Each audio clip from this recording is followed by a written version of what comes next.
Greetings and welcome to America in Focus, powered by the Center Square. I'm Dan McCaleb, Chief Content Officer at Franklin News Foundation, publisher of the Center Square Newswire service. We are recording this on Thursday, April 25th. Today, Supreme Court justices took up the case regarding presidential immunity and what a president can and can't do as president and whether or not he can be criminally charged. It's related to former President Donald Trump, who, of course, this week is standing trial in the state of New York over allegations he falsified campaign documents related to trying to quash the story of a sexual relationship with a former porn star. Joining me to discuss this is Casey Harper, Washington, D.C. Bureau Chief for the Center Square. Casey, you paid attention to the Supreme Court justices' arguments today. What happened? Yeah, it's a fascinating and possibly historic day for the U.S. Supreme Court and the office of the president, really.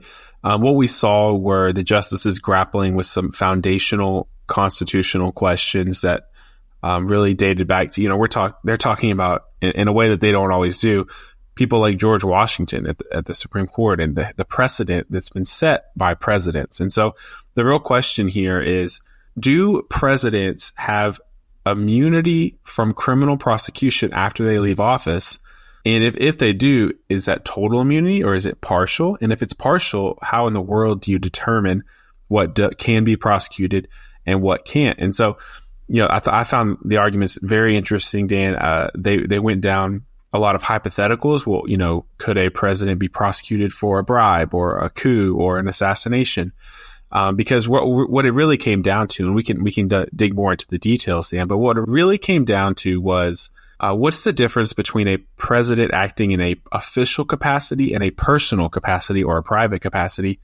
And can they really be prosecuted for official acts, right? And so, of course, as it's relevant to former President Donald Trump, his work, especially around January 6th, has come into question, into criminal prosecution. And really, his lawyers have argued that he was acting in his official duties as president. And if you can, after the fact, prosecute a president for something they do in their official capacity, then presidents will be, afraid to do anything, really. And it will actually be bad for the American people. It will be bad for the office. And he pointed up some really interesting examples in history, Dan, and I'll have you respond to this. We can talk more about the other side of this issue, the prosecution of Trump after this. But Trump's defense and lawyers brought up some good points of, for instance, former President Barack Obama, all the drone strikes that he ordered in the Middle East. Actually, American citizens were killed accidentally by some of those drone strikes. Could Obama be prosecuted for murder?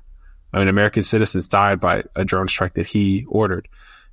Bush, it seems by all accounts that former President George Bush, and this argument was brought up as well, lied to Congress about the war in Iraq, right? Which, how many people died because of that? And so these previous examples were pretty easy to bring up. And it raised the question, can you really prosecute someone for something they did in their official capacity as president? Definitely some interesting scenarios there.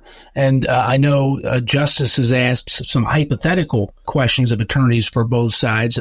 For example, what if a sitting president gave nuclear codes or something as dangerous as that to a foreign national? Could the sitting president be prosecuted for that? In Trump's case, in addition to the state charges that he's undergoing trial in New York City right now, which is unrelated to official acts as his president, he does face charges in Washington, D.C. related to the January 6th protests and attacks at the U.S. Capitol. He faces charges in Georgia related to alleged attempts to try and overturn the election there. He faces charges in Florida related to classified documents that were discovered at his Mar-a-Lago home. So President Trump essentially made this argument that he has full immunity from any prosecution after he was president.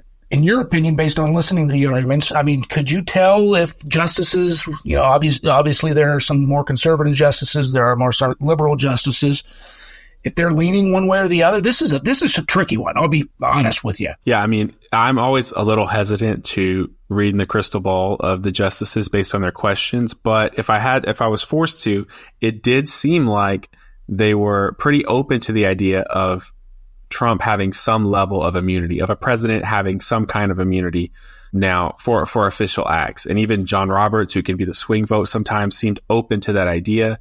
Of course, there were tough questions, as there always are, and we can't really know for sure till the ruling comes out. But I would not be surprised after, following these arguments if the justices did grant Trump some immunity. But it doesn't, there's still sort of a middle road here, and the devil could be in the details of how much immunity.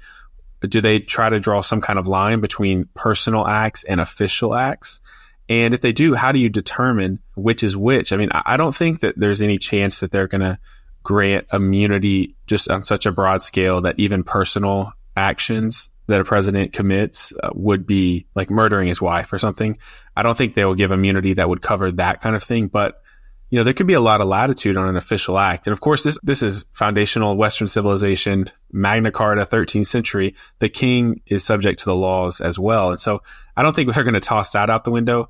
But on these official acts, they seemed pretty open, Dan, to giving leeway, and really were concerned about the idea of political retribution that could come when an opposing party comes in office and maybe disagreed with the policy position. I'll give you another example.